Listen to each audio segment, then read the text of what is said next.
దయచేసి తీసి మీడియా మిత్రుల్ని పోలీసు అందరూ రానివ్వట్లేదు కదా, సోషల్ మీడియాలో పెట్టండి. మాటలు నేను ఎవరు ఆపుతాడో చూస్తాను. తీసారా?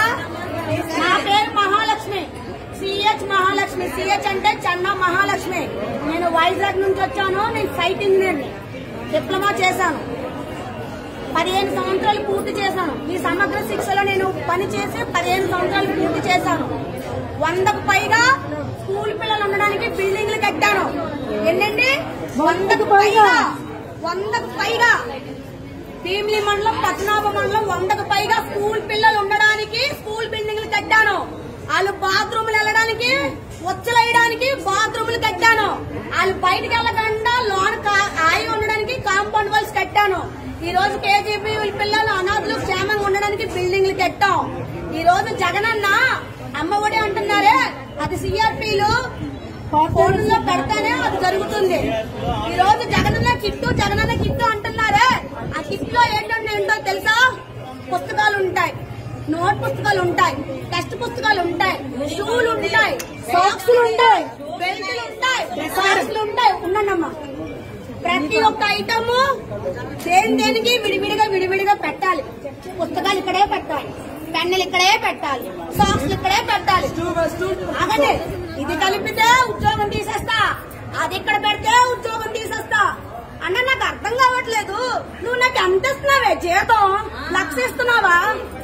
50,000 ఇస్తున్నావా? 40,000 ఇస్తావా? 30,000 ఇస్తావా? నువ్వు ఎంత ఇస్తున్నావు? నువ్వు ఎంత జీతం ఇస్తున్నావన్నా? అన్నా ఉన్నామా? నేను మాట్లాడినా నువ్వు మాట్లాడు. నీకు ఇష్టం మైకో. కడుపు రగిలిపోతుంది, ఆకలి వేస్తుంది.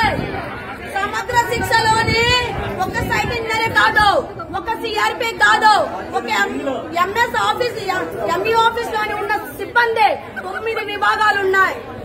25,000 కుటుంబాలు పనిచేస్తున్నాయి. అన్నా, నువ్వు నాడు నేడు గొప్పగా చెప్పుకుంటున్నావు, అమ్మ ఒడిస్తున్నానని గొప్పగా చెప్పుకుంటున్నావు. జగనన్న గోరుముద్ద అంటున్నావు, చక్కీ అంటున్నావు, గుడ్డు అంటున్నావు, గాడిద గుడ్డు అన్నావు. ఇవన్నీ ఎవరు చేస్తున్నారు? నువ్వు లక్షల జీతాలు టీచర్లు చేస్తున్నారా? మేం చేస్తున్నావు, కాంట్రాక్ట్ ఎంప్లాయీలు చేస్తున్నావు. మా శ్రమను దోచుకుంటున్నావు. అలా ఒక జలగ పడితే ఉప్పు నీళ్ళేస్తే పోతుంది, కానీ నీకు ఏం చెప్పు పోతావన్నా. మాకెందుకు ఇంత శోభ పెట్టిస్తున్నావు? మేమేం అడిగామన్నా? 1,00,000 రూపాయలు జీతం అడిగామా అన్నా? మేము 1,00,000 జీతం అడిగామా? 50,000 ఇస్తున్నావా? 40,000 ఇస్తున్నావా? లేక 30,000 ఇస్తున్నావన్నా? ఎంత ఇస్తున్నావన్నా? అన్నా, ఉదయం వెళ్ళిపోతే రాత్రికి వస్తావన్నా. ఉదయం వెళ్ళిపోతే రాత్రికి వస్తాం. డ్యూటీకి వెళ్ళాము అంటే అమ్మవే వాట్సాప్ లో ఎక్కడున్నావు అంటాం. పెట్రోల్ కి డబ్బులు ఏమైనా ఇస్తున్నావన్నా? 2 మండలాలు తిరుగుతున్నాం, రోజు తిరుగుతాం. పెట్రోల్ డబ్బులు ఇస్తున్నావా? మా పిల్లలకి పోని జగనన్న అన్నావు, మా పిల్లలకి మేనమామ అన్నావు. నువ్వు అమ్మఒడి ఇచ్చావా? మాకు ఇల్లు ఇచ్చావా? రేషన్ కార్డు ఇచ్చావా? ఆరోగ్యశ్రీ ఇచ్చావా? ఏమి ఇచ్చావన్నా?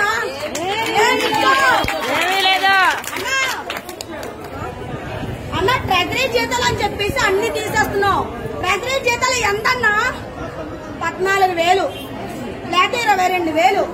22,000 జీతం ఇచ్చి మమ్మల్ని ఇలా రోడ్డు మీద నిల్చోబెడతావా అన్నా?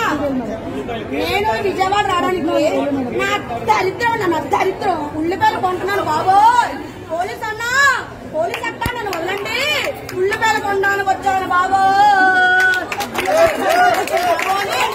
రావాల్సి వచ్చిందన్నా. అన్నా, గాంధీజీ స్థాపించిన రాజ్యంలో ఉన్నామా? ఇందిరామ్మ ఉన్న రాజ్యంలో ఉన్నామా? ఏ రాజ్యంలో ఉన్నామన్నా? నాకు అర్థం కావట్లేదన్నా. అన్నా, నాకు ఎక్కడ అర్థం కావట్లేదన్నా. కానీ ఒకటి జగనన్న, మాట ముందు అన్నా అంటున్నాను, మాట వెనక అన్నా అంటున్నాను. నేను ఎంత ఫ్యాన్ ఒకసారి ఆలోచించు. నేనే ఓటైన అంటున్నానంటే టీడీపీ వాళ్ళు ఇంకేం ఓటేస్తారన్నా? నీకు ఎవరు ఓటేస్తారన్నా? ఇంతమంది ఆడోళ్ళు ఏడుస్తున్నారే. 16 రోజుల నుంచి సమ్మె చేస్తున్నామే, జీతాలు లేవు, క్రిస్మస్ చేసుకోలేదు, న్యూ ఇయర్ చేసుకోలేదు. అక్క చెల్లెలు మేనమామ, మా పిల్లలకి మేనమామ అంటావు. నువ్వెక్కడ మాట్లావే? నువ్వెక్కడ మాట్లావా? పులివెందులు వెళ్ళి కేక్ కట్ చేసావు. మీ నాన్నగారు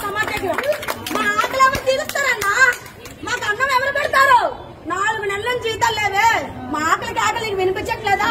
మా ఆవేదన నీకు అర్థం కావట్లేదా? నా రోదన నీకు అర్థం కావట్లేదా? ఇది ఎక్కడ అన్యాయం? ప్రతి మాట మీడియా మిత్రులకి లోనికి రావనివ్వట్లేదు. ఓకే, ఎస్పీడీ ఆఫీస్ కి వెళ్ళనివ్వట్లేదు పాకిస్తాన్ వాళ్ళని కాబట్టి. పాకిస్తానీ ఆంధ్ర బోర్డర్లని దద్దరిల్లిపోవాలి. ప్రతి మాట పంపించండి, ప్రతి మాట ప్రతి వాక్యం పంపించండి అన్న. బైబిల్లో ఒక మాట ఉంటదన్నా, కత్తి పట్టుకున్నవాడు కత్తితోనే, ఖడ్గం పట్టుకున్నవాడు ఖడ్గంతోనే పోతాడు. నువ్వు ఏ వాగ్దానం మీద ఇచ్చావో ఆ వాగ్దానం నెరవేర్చకపోతే అదే వాగ్దానంతో నువ్వు బయటకు వెళ్తావన్నా. నువ్వు కూడా బయటకు వెళ్తావు. జై హింద్. సమగ్ర శిక్ష ఉద్యోగస్తులు, శిక్ష ఉద్యోగస్తులు, ఉద్యోగుల ఐక్యత.